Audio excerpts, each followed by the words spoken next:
Haley. And I'm Kat. And this is a podcast about all things My Chemical Romance. Today is our second Bullets episode, and we're talking about Our Lady of Sorrows, Headfirst for Halos, and Skylines and Turnstiles. I think this is a really important episode. I think it is too. I think it's the meat of the album as far as topics go, because I think it's a good range of stuff. Oh yeah. And it's like a section of the album that lays the foundation for the band. Right. Should we just jump into it? Yeah, we could jump into it. I'm really excited to record this episode. I filled out my notes today while I was in work. That was the majority of my day, was going through these notes. Yeah, I definitely wrote most of this at work. But I also did my actual assignments. Whatever. That I get paid for. You don't need to be a good employee on the podcast. It's not like your boss is listening.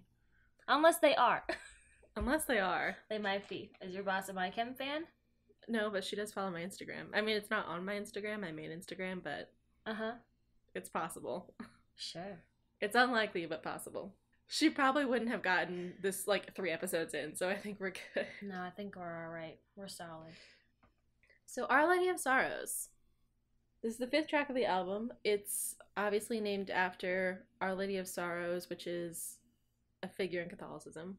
They draw a lot on Catholicism, I think, throughout their whole career. Oh, yeah, for sure.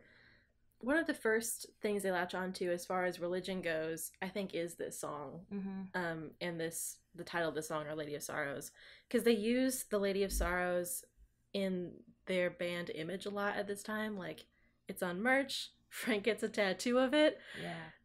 And Frank gets a tattoo of the actual Lady of Sorrows with the swords. It's not a devotional image of the Lady of Sorrows, but they also recreate her later with the 7 guns around her head instead of the 7 swords in her heart, and then you have the gun wreath later in Revenge. Right. So I think this sticks around for a while. Yeah, it's pretty iconic. They had a lot of religious imagery in Bullets days and early Revenge days. When they released their Revenge action figures, they released them with little prayer cards. Those things are incredible. I love them little sketches. Yeah. Yes. We've got a patron saint of switchblade knives. Yep. Or it's probably just patron saint of switchblades. Yeah, it is. So, Our Lady of Sorrows is a common image in Catholicism, and it represents the Virgin Mary and her 7 sorrows in her life. Most of the guys in MCR were raised Catholic. I think probably the only one we don't know that was raised Catholic is Ray, but I think we can make a pretty good guess that he was raised Catholic. Puerto Rican. Puerto Rican in New Jersey. Yeah. I'm pretty sure he was Catholic, at some point. I Googled it. I mean, Our Lady of Sorrows is a really common name for churches anyway, so it's not surprising, but there was also an Our Lady of Sorrows church in Kearney. And it's 5 miles from Belleville, so right. It's possible. Yeah. That was involved. Unlikely, but possible, but I'm also just saying. Yeah.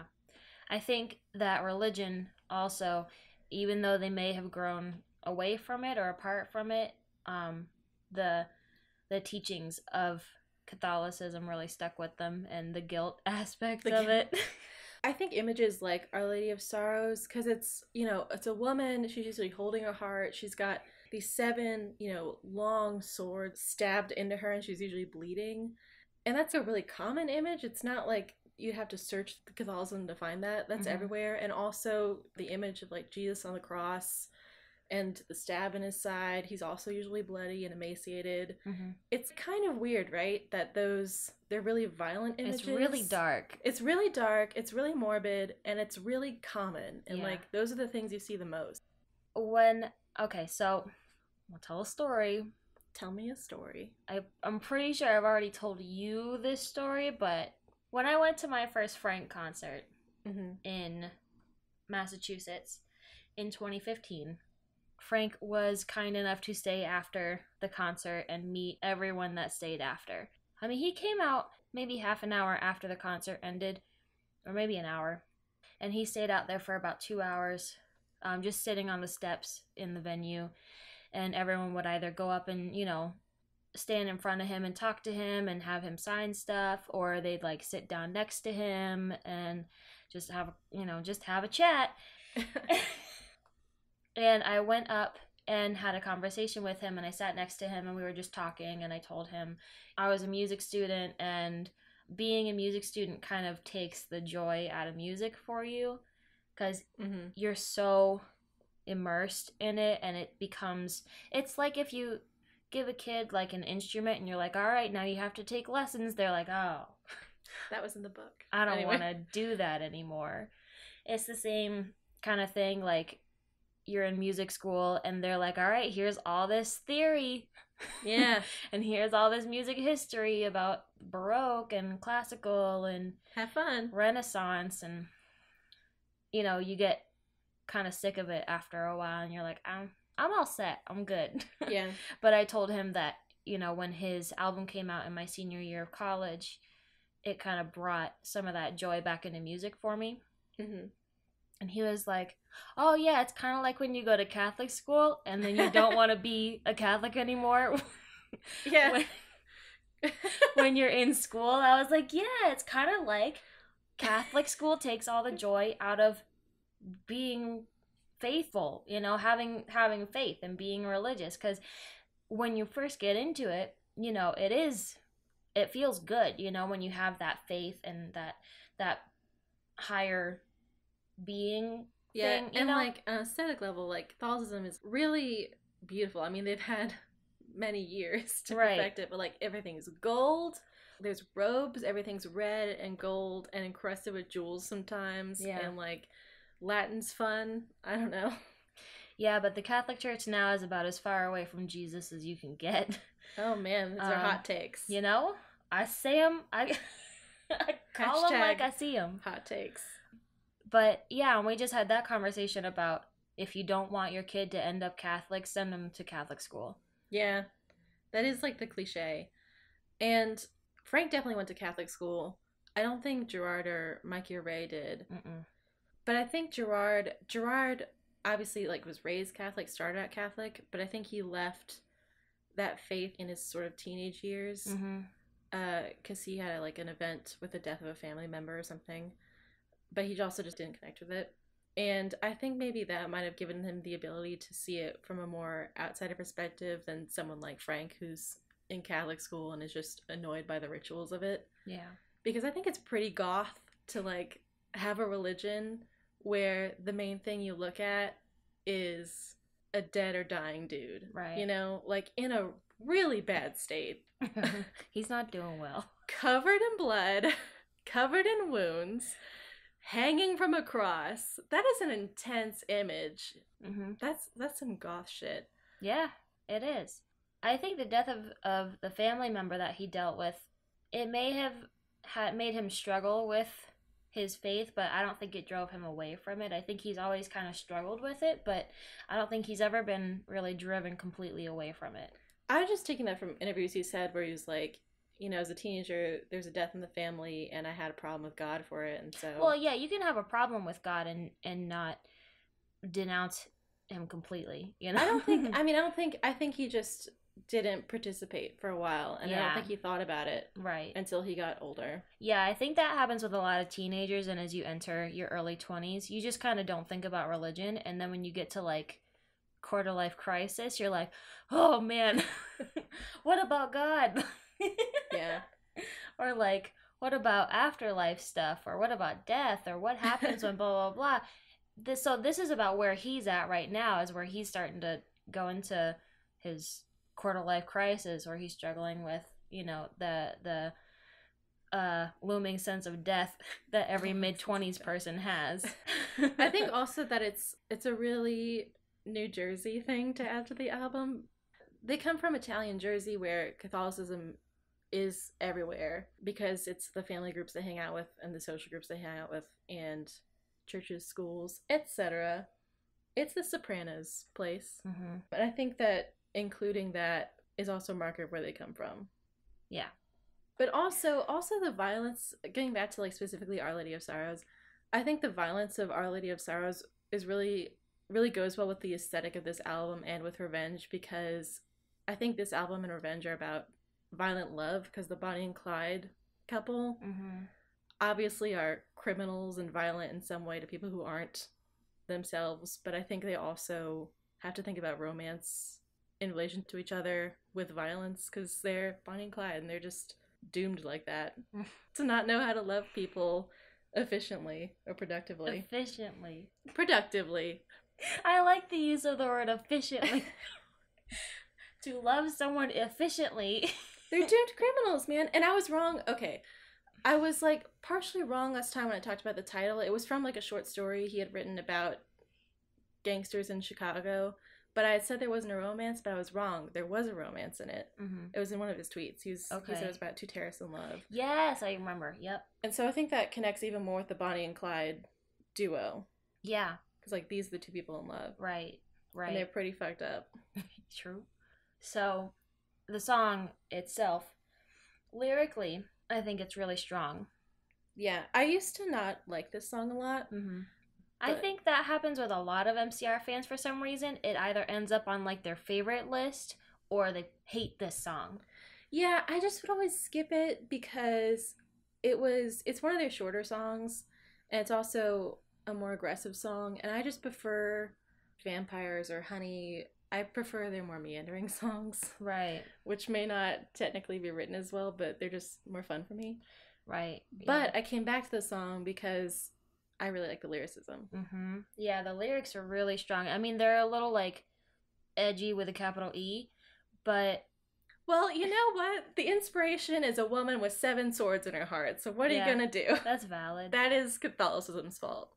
I think it showed off their punk side more, though, but it also incorporated Ray's metal background a lot.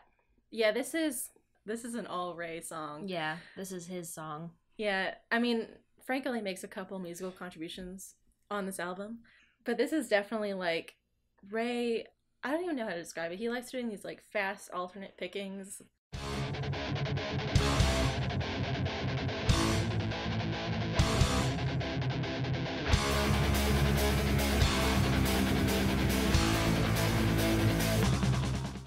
I think this album, which is kind of a mishmash, has 2 sides to it where you get songs like Vampires or you get songs like Our Lady of Sorrows. You get these long poetic songs that are sort of like an art piece. Right. And then you get these fast, aggressive, to the point songs. Right. The feel of it is punk, but when you listen to the lead guitar, it's all like Metallica, like... Yeah, I don't even think it has a lot in common with punk because it's so... There's not that, like, melodic beat situation. It's just like, we're going for it. We're running. Right, yeah. I think the guitar lines were maybe a little too fancy to be punk. So fancy.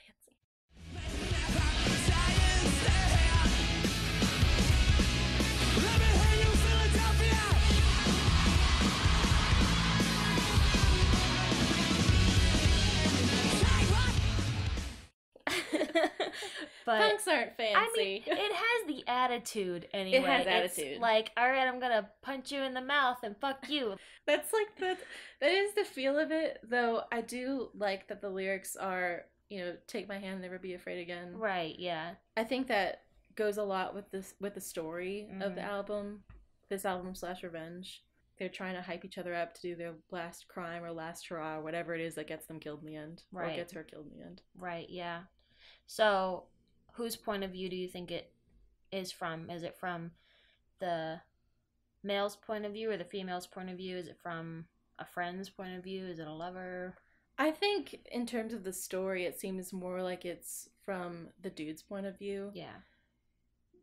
But let me ask myself, why do I think that? Hold on. Why do you think that? Is that ingrained misogyny? Well, here's why I think it, because she dies, and so I think my feeling is just that she was the victim or something. She had hesitations before going into this. Yeah, and that's why she died. She couldn't like jump quick enough out of the path of the bullet. I don't know. Gotcha. I think that's why I think it's from the male's point of view, but it could be from either of them or from both of them. Mm-hmm. But because she doesn't end well, I just assume. I don't know. Maybe she's on the other side. Maybe she's like, "Let's go, motherfucker," and she's too gung ho about it. She gets sloppy. She gets shot. Listen, I could be that. That's very valid. Mm-hmm. Women can make bad decisions too. But I do, not to harp on the violence so much, but I do think that this song is about their relationship more than any other song on either of the 2 albums. because it feels more like a direct conversation between them, and also because Gerard had this attitude on stage where it was like he cared, but he cared about what he was doing and wanted to connect with the audience, but he also did it through like screaming at them, you know, or through stage diving. He was very aggressive on stage in that way. And I think that's kind of reflected here in the lyric. Like at the end, he says, "Just because my hand's around your throat." And then I think he's on stage like, "Doesn't mean I don't love you," or something. Yeah, it was in an MTV performance in 2006, I think. And he said, "Just because my hand's around your throat doesn't mean I don't love you." I don't know. I kind of take that as a tough love kind of situation. Yeah, I think it's tough love. I think it's, you know, we're two people in love, but we're also maybe insane criminals. All we know is how to fuck shit up. Yeah. I want you to take my hand and do this crime with me, but I am doing it like in a coercive fashion. I feel like, but I still love you, baby. I think it's kind of like, all right, buck up, Buttercup, we're going. Like, yeah, that is what it's like. I think it could be taken a couple different ways. Like he's trying to convince someone. Like, yeah, it is coercive, a little manipulative. Yeah, that's how I envision a Bonnie and Clyde duo, is them sort of manipulating each other. Yeah. Into loving each other / doing what they want to do. I feel that. Also, "Shed your yellow, take my hand." I, to be honest, love that lyric. It's so good. Yeah. "Shed your yellow," because, you know, yellow belly. Yellow belly. Yellow belly means cowardly. And, yeah, so kind of just shed your, you know, your fears, your inhibitions, and let's go. And one of Gerard's favorite lyrics, I think, he had this favorite lyric through Revenge, I think, till he hit Parade, was it? That it was, "Oh, how wrong we were to think that immortality meant never dying." Yeah. So I think he's talking there about leaving behind a legacy, and that could be in the form of, you know, the storyline of Bonnie and Clyde. Obviously, they left a legacy, the couple themselves. Yeah. He could also, in real life, be talking about the band leaving a legacy, or himself leaving a legacy behind, because he was kind of, I think he had kind of an obsession with leaving an impact or leaving a mark on the world. That's a weird moment in the song, because the song is like very present, I feel, except for that moment, which feels more like retrospect. Yeah. It feels like something has already happened, and then that line comes in like, "We were so foolish." Yeah. But there's also the line of, in the beginning, he mentions star-crossed lovers, which is Romeo and Juliet, you know, lovers that are fated to be together, and also Romeo and Juliet both die. Right. So I think there is this fatalistic element in this song / the album. Yeah. / maybe in Gerard's mindset of like fate or things that you're meant to do. Yeah. He definitely, especially in this time, he romanticized suicide, and, well, maybe not suicide itself, but like drug abuse, and kind of romanticized depression a little bit, at least about himself. He wasn't so cool with, you know, like, "Oh yeah, you should be depressed because it's romantic and blah, blah, blah." But for himself, he has even said in interviews that he had this kind of romantic notion about depression and about... I think he had like a romantic notion about suffering, because I think he was suffering a lot, and he wanted it to mean something. Yeah. Because he didn't know what else to do. Right. Yeah. Which we'll talk about in the next song. But before I move on to the next song, and we can still talk about this one, but I just wanted to say it before I forget it. In his series of Bullets tweets, this was his tweet about it. "John would occasionally have to check me for unintentionally sounding like James Hetfield. Too much battery," he would say. That was Gerard's tweet about it. And then I Googled battery to see what it was mentioning, and it's very accurate. There's this video of James Hetfield from Metallica singing Battery over the years, and the first clip that they have from like early 80s sounds very similar to Gerard. There's really? Like, in the scream, there's sort of like this raspiness isn't the right word, but they have a very similar loud screamish thing going on. Yeah.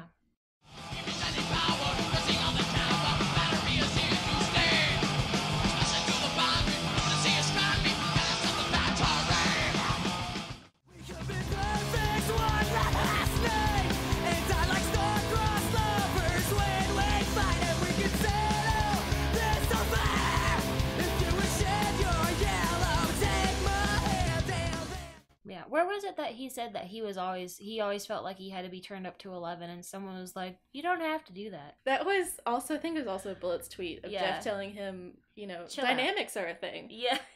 But I don't know when that tweet happens. That was the best day ever. I remember that. But so Ray writing this song, though, this is Ray's song. Yeah. This has a lot of references that don't really fit together. And they said that that's kind of what they were going for, was something that didn't fit together because they wanted to be, going against the grain. They wanted to be edgy with a capital E. Yeah. And he said bits of it, or bits cribbed off of Halloween. Which, like, okay. I mean, I think that's common in songwriting is to listen to a song and be like, I like this part. Yeah. And then do something with that part. That's not necessarily recreation of it, but jumping off of it. Yeah, we talked about that last time too, about being open about your inspiration. Yeah. And just because you take inspiration from something doesn't mean what you've created is unoriginal. No, like that one song. Remember that time I tried to write a song? I only came up with it because of like the beginning chord of Viva Indifference, just like the way you place your fingers. It was like, I could place my fingers like this somewhere else. Mm-hmm. Yeah, that's what it's all about. That's what it's all about. Thank you for participating in that. Also, this, in their later tours, was like a go-to Bullet song. When they played a song from Bullets, yeah, they played this song. But this was like the song, the Bullet song, where they would invite a fan up to sing. Yes. Yeah. Oh, I wanted to be one of those fans. You know what I'm saying?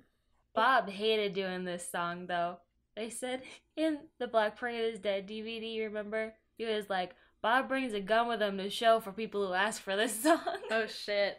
And they included it in their set. That's mean. Yeah. I don't know if they played it at the Black Parade is Dead. No, I was just thinking about, I mean, I know they did it in regular rotation for a while. Mm-hmm. Maybe it was just Revenge. I feel like it was a little bit in Black Parade because of that video with the girl with the denim jacket. Maybe it was Danger Days. It was definitely Danger Days where they brought fans up on stage. I have a very clear image in my head of a blonde girl. I'm thinking of his shirt. I'm pretty sure it was the open shirt. Yes. People give that girl a lot of shit for messing up the lyrics, but you'd be scared. Yeah, I'd be terrified. I would forget every word. You can barely tell because Gerard's singing too. So. Yeah, I mean, it's just a screaming song. You just into the microphone and nobody notices. Fuck you if you make fun of a fan going on stage to sing their favorite band. My favorite one was when the fan went on stage, or I think it was it might have been the same fucking one, where the song ends and Gerard tries to give her a high five. Yeah, it's the same one. She blows right past him and goes for free. Yeah. And then he looks around and is like, oh shit. So, alright, well, fuck me, I guess. Like, let's move on to Head First for Halos. Oh, man.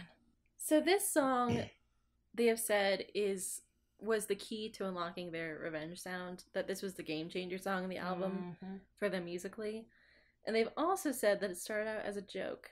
I think the joke was that they didn't think they could write a song like this. Yeah. They were kind of like throwing around the idea of like, oh yeah, we should write a fucking pop song and blah, blah, blah, and have this really catchy hook like guitars but with really dark lyrics. Let's fuck things up. I love that they were in a place where in 2001, 2002, they were making this album. They had recorded all the tracks they recorded. And they were in such a place that they could say, you know, it'd be hilarious if we wrote a song with hooks. Like, they were so not in the mindset of doing songwriting. Funny. That they were like, what a hilarious joke. We could write something catchy. Does Gerard think that hooks make a song a pop song? Because, like... He might have thought that in the past. Very frequently called MCR, like, a group that wrote pop songs with really dark lyrics. But did he say that in 2002? No, I don't think so. I think he started saying it in about 06, 07. I think there could be a thing when you're a young dude who's listened to a lot of metal, you're like, I don't need my song to appeal to the masses. This honestly ended up being one of the best songs. It's hilarious that they thought that good songwriting was just a joke. Yeah.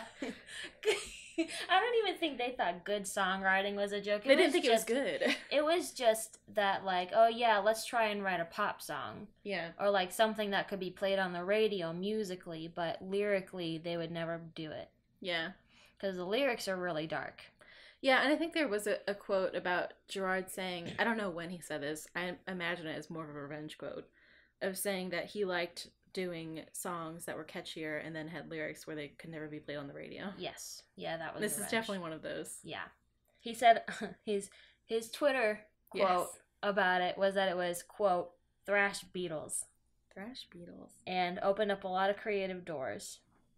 And I think the imagery in this song is something that really sets it apart from everything else on the album. Because he's always really good with imagery, regardless of what song it is.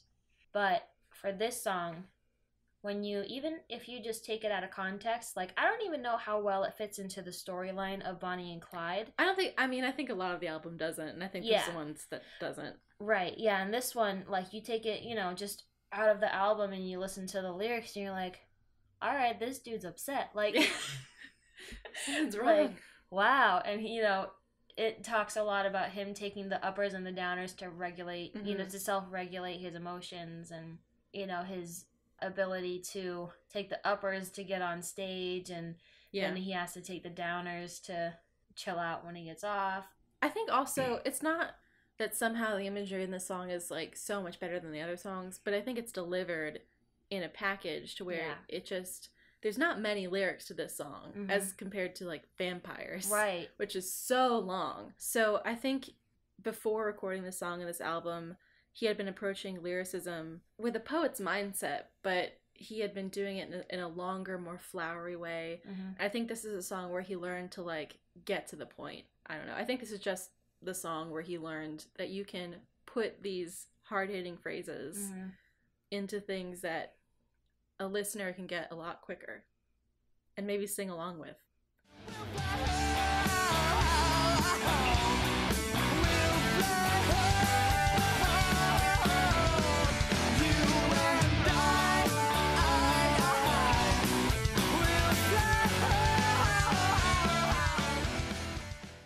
Wow. A melodic line. Oh my god. A whole melodic line. Also, Peter Pan. I love Peter Pan. Oh my gosh. I don't know if you know this about me yet. I don't think I do. Oh, you gonna learn today. Before you tell me, I have a question for you. Yes. Are you like a Tinkerbell bitch? No. Okay. Definitely not. No, fuck Tinkerbell. Alright. I think even before the Disney movie, there was the musical. I mean, I think the actual musical itself came out after the movie, but for I don't know. The musical in my timeline came before the movie. I was obsessed with that musical. I mean, like, I had it on VHS and I would watch it all the time. Mary Martin was my shit. Even before your VHS tape of it, it was like a phenomenon when it came out. Yeah.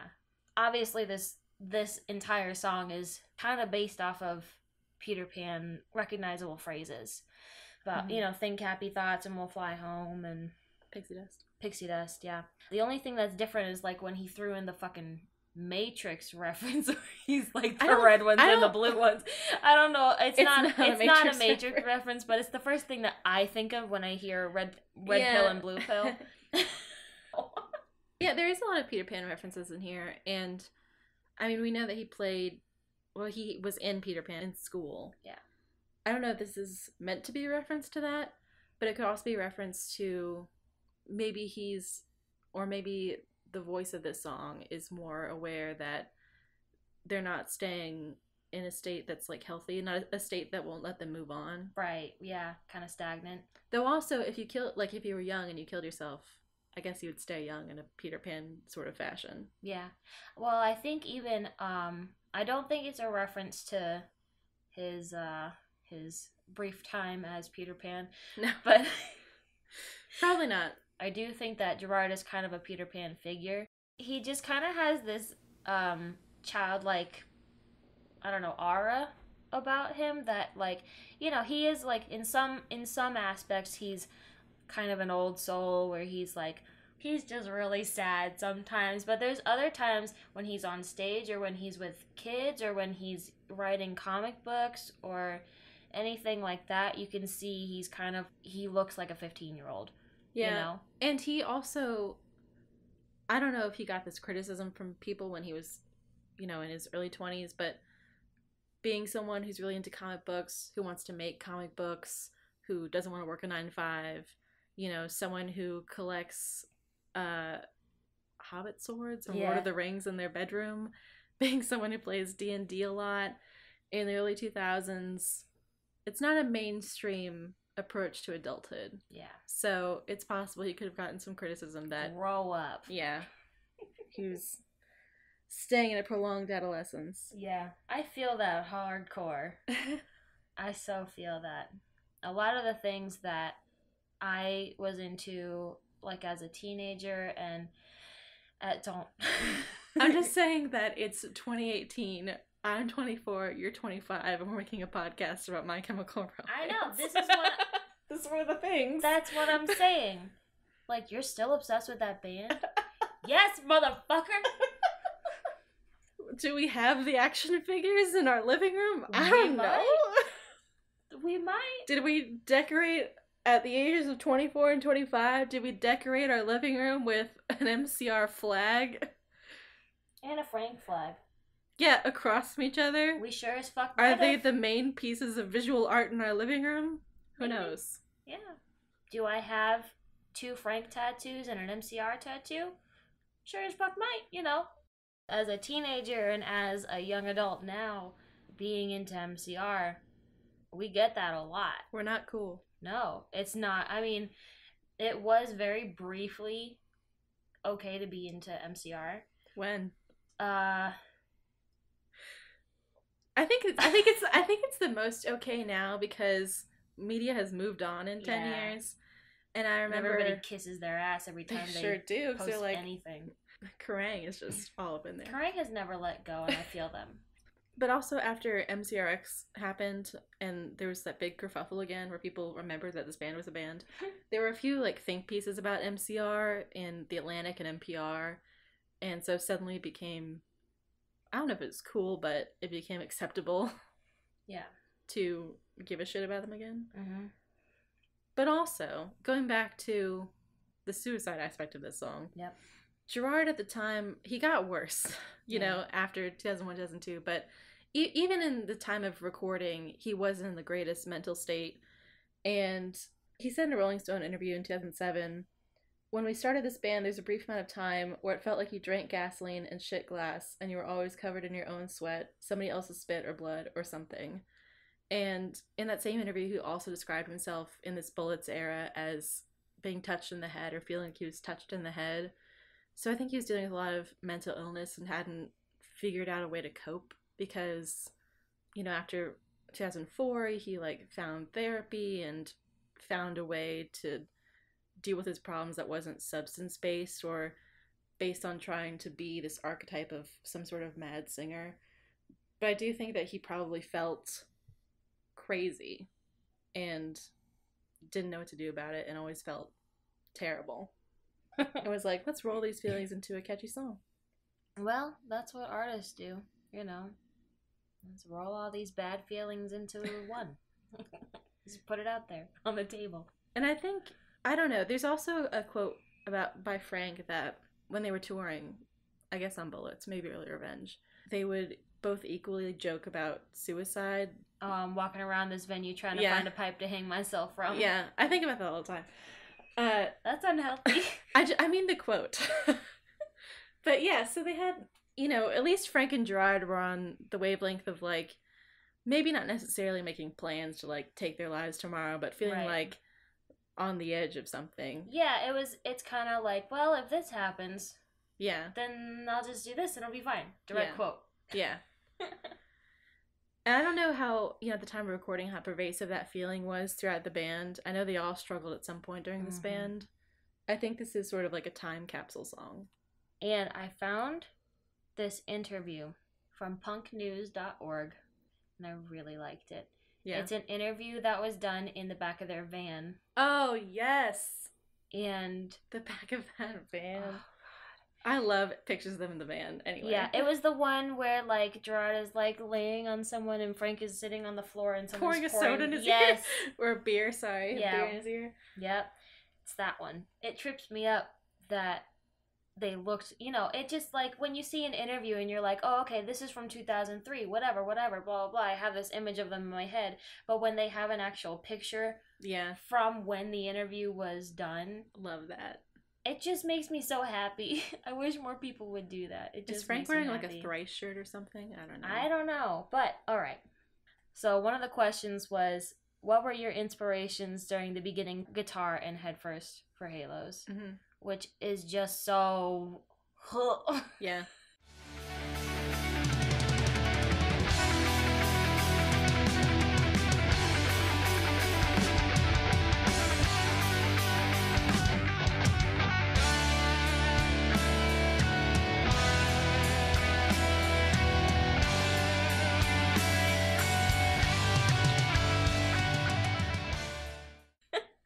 And all of them said Van Halen, Queen. Amazing.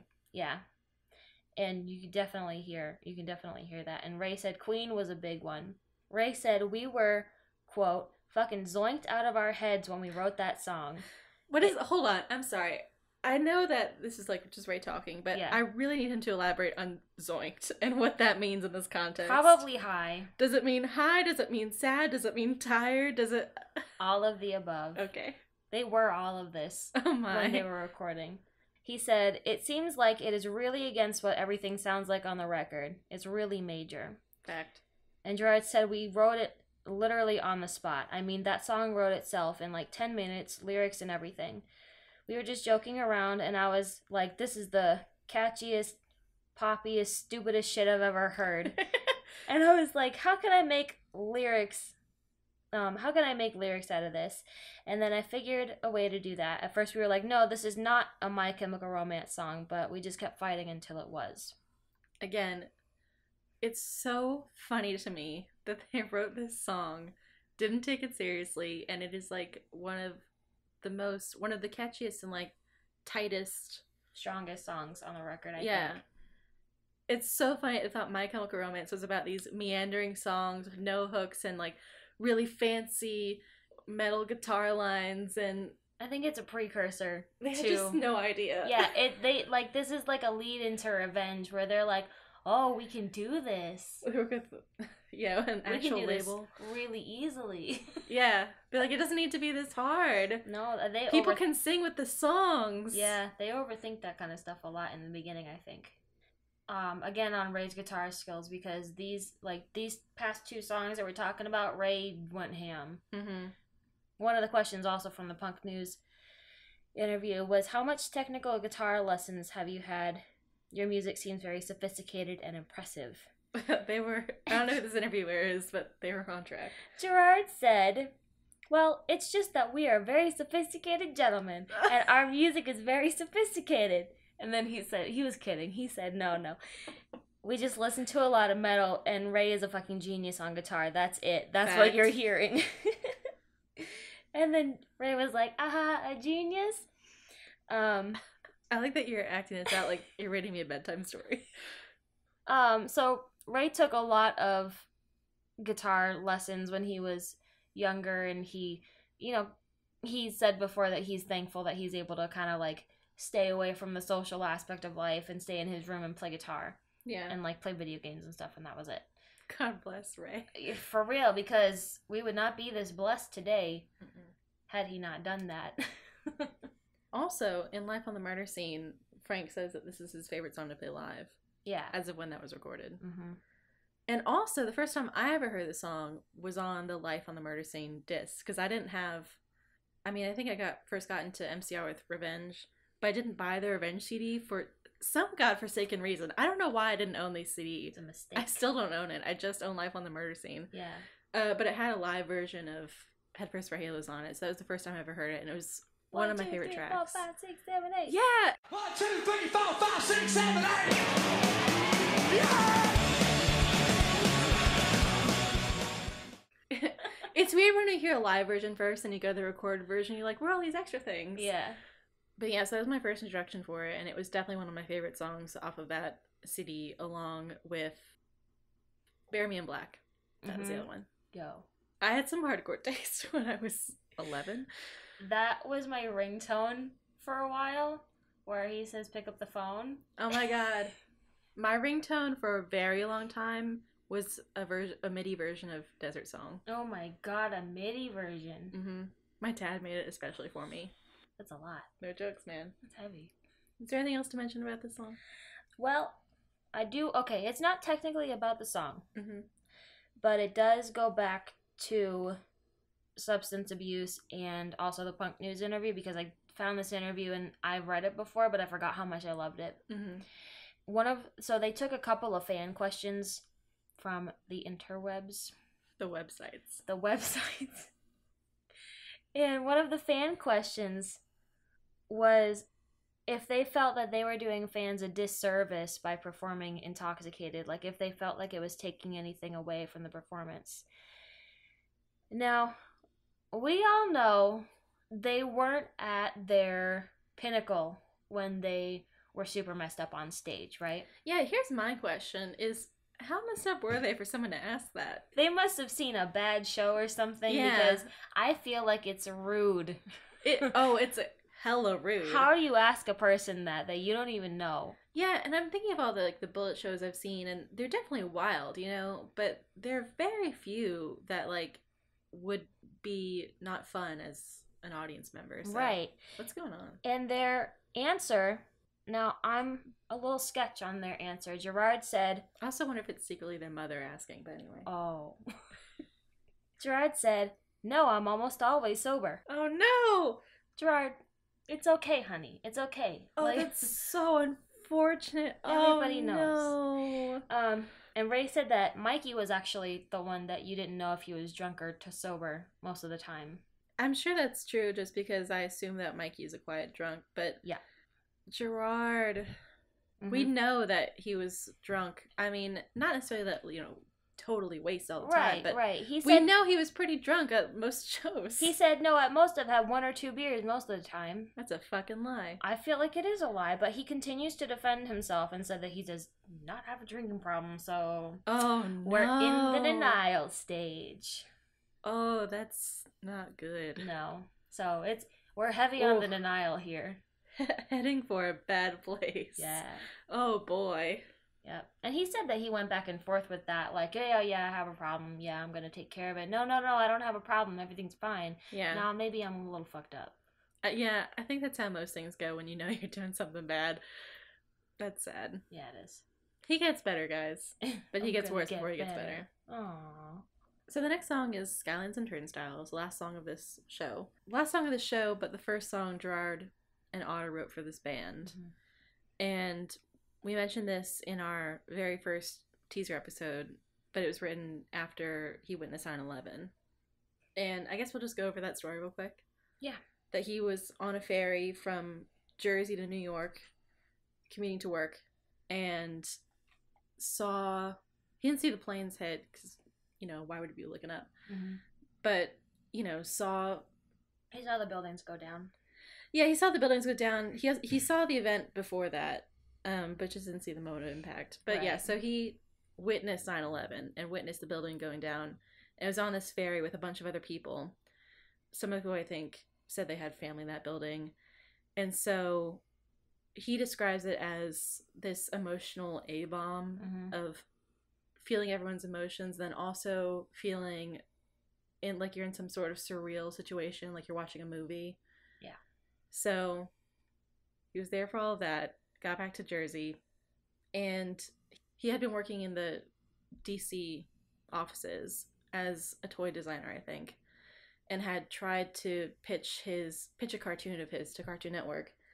And then after he saw 9/11, he thought, what's the point of all of that? And wanted to do something where he felt like he could connect with people or make a difference. Right.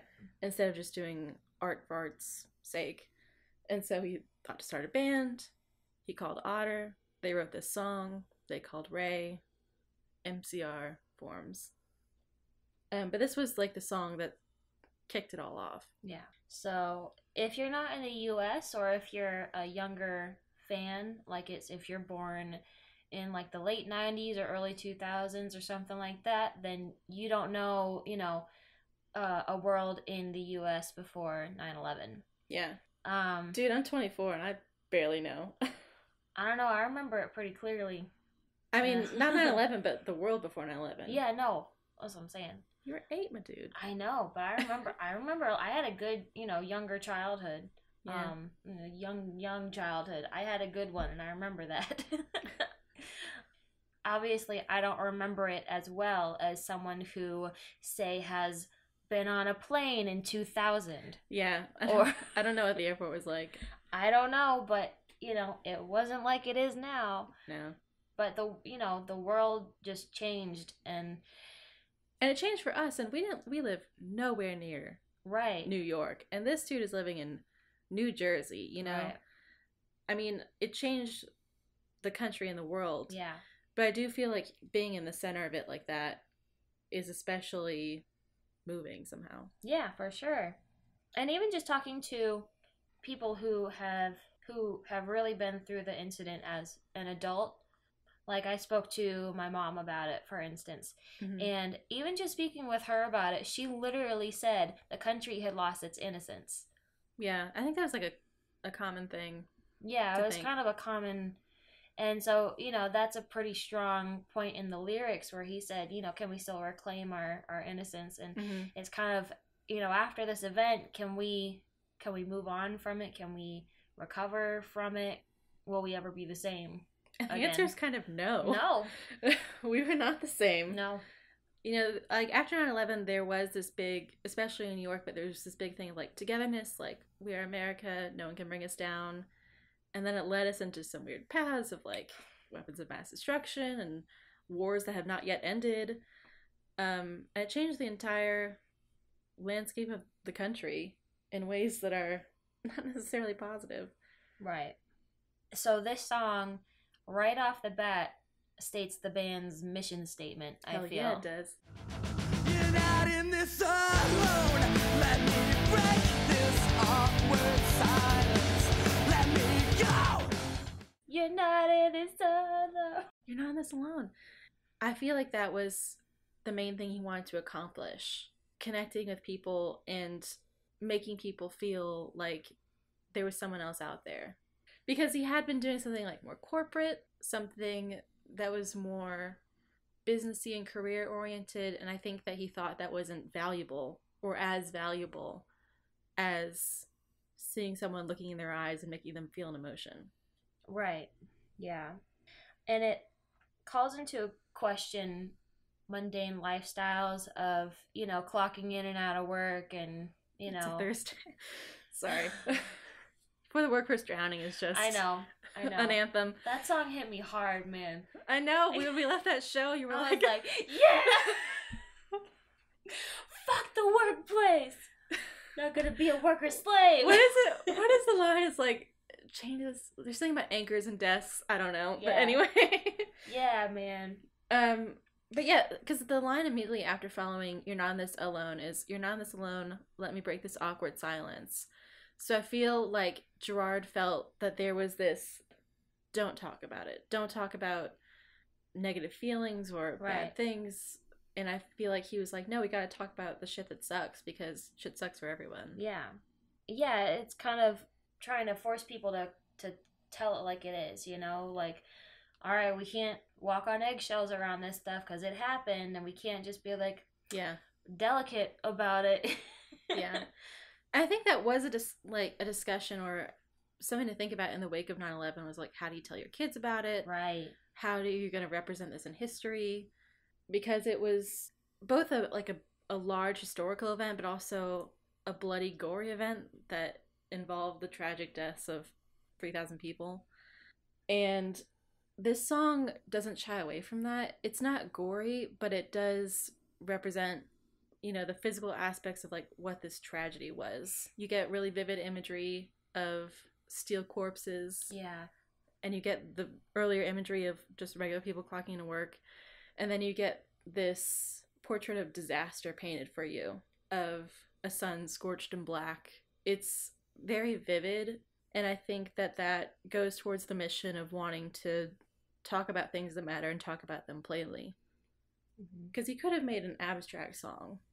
He always could have made an abstract song about 9/11 or disaster or the feelings around 9/11, but he chose to do a song that was very direct in what it talked about. Yeah. There were a lot of songs that came out after that were more patriotic, you know? And songs that were about 9/11, but the focus wasn't on 9/11, but it was about, like, patriotism. Togetherness, like, not just patriotism, but, like, a sense of unity. Yeah, a sense of unity. And so they were 9/11 songs, but they weren't about the event, the disaster of 9/11, whereas this one is. Right. And takes its strength from that. Right. And I think he also, as we were talking about religion earlier, I think in this song he's also kind of calling into question the existence and apathy of God. And, you know, he's talking about, you know, angel, tell me where are you, and where do we go from here? And he's still, even at the end of the song, he's still kind of at a loss of, like, what the fuck do we do now? You know? Like, he's worked through all this stuff in the song, and he's bringing all this out into the open, and he's still kind of lost at the end of the song. Yeah, I think that a lot of people felt lost after 9/11, but I also think there was a rush for solutions. Yeah. And the solutions were patriotism in its many forms, banding together, which isn't necessarily a bad thing. You know, it's not bad to feel close to your countrymen. Right. But I think maybe Gerard felt that it was not addressing the problem or not addressing it effectively. Yeah. And where he says, you know, if the world needs something better, let's give them one more reason. I think right off the bat, Gerard is like, all right, we're going to be real hopeful. I always think it's really ironic that he's so hopeful about situations like these, but he was such a sad person.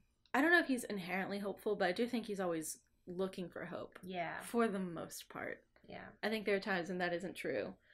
But I think his end goal is to look for hope. I don't know if he has it yet. Right. He wants it. Yeah.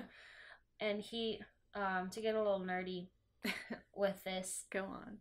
He talked about how Watchmen inspired this song as well. It's in a Guardian interview. And so he said, Alan Moore is a prophetic writer. I think of 9/11, which was one of the most horrible things in the world. I remember what it was like being in New York a week and then 7 months after that event.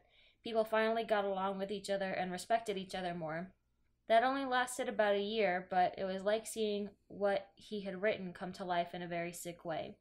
So if you haven't read Watchmen, where Ozymandias, he uses a catastrophe to bring the population together. He's using this doomsday clock.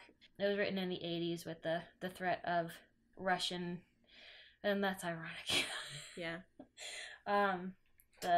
The threat of the former threat of nuclear annihilation and Russian invasion. We don't have to worry about that anymore. No, I'm not worried about it. And it was the use of that fear and that sense of impending doom to bring people together and, you know, use this huge catastrophic event to unite the population, because it had grown so angry and hopeless and disjointed from one another. Like one state is rivaled so heavily against another, like the North is rivaled against the South, or the Red Sox and the Yankees, or the East and the West, and like, you know. Yeah. So it was just kind of that sense in The Watchmen. And so he said that he thought of this catastrophic event bringing people together, and it was kind of weird to see that parallel. Yeah. That that actually happened. Yeah. And I think also, so this is kind of jumping ahead in time a little, but I also feel like Danger Days, the event that precedes Danger Days, the album, is sort of based on 9/11. And I feel like this song is asking, you know, what happens now? It's not sure where it's going. It's hoping for the best. And then I feel like Danger Days is, oh, things didn't go well. Yeah. We gotta fix it. Yeah. Because I feel like Danger Days, I feel like the pig bombs are very similar to 9/11 in their, you know, destruction of a city. And then I feel like the rest of Danger Days is where this song leaves off. I think it's kind of looking at the 9/11 situation in retrospect, because out of the pig bombs you get this corporation called Blind, which is secretly evil, but it's trying to pacify the population with drugs. And then, you know, in real life you had the Iraqi War, which was based on nothing and didn't go well. I feel like Danger Days is filled with the answers to the question that this song asks that 2001, 2002 Gerard didn't know yet. Right. I'm a fan of this song. It's just it's kind of like the pinnacle of what MCR stands for. And it's from, you know, day one of MCR. Yeah, literal day one. Yeah. And I think that is a really good indicator of, you know, where they head as a band after that, like in their mindset and in their songwriting and in the message that they want to put out there. Yeah. To people. On that note, I think that concludes our discussion of these 3 songs. Yeah. So this has been the middle section of Bullets. Yeah. I think it's, you know, it covers religion, it covers New Jersey, it covers disaster, it covers hope, topics, yeah. It covers war, being in the same room as a hook, which becomes very useful to them. Being in the same room as, entertaining the idea of. Yeah. Hearing someone who knew someone who once heard a hook, and then including it. Listening to pop radio. And hating it. I really enjoy this chunk of the album. It's a really diverse chunk, but I think it really gets at the heart of the genesis of MCR and kind of the thesis behind the band and what they connected with. Mm-hmm.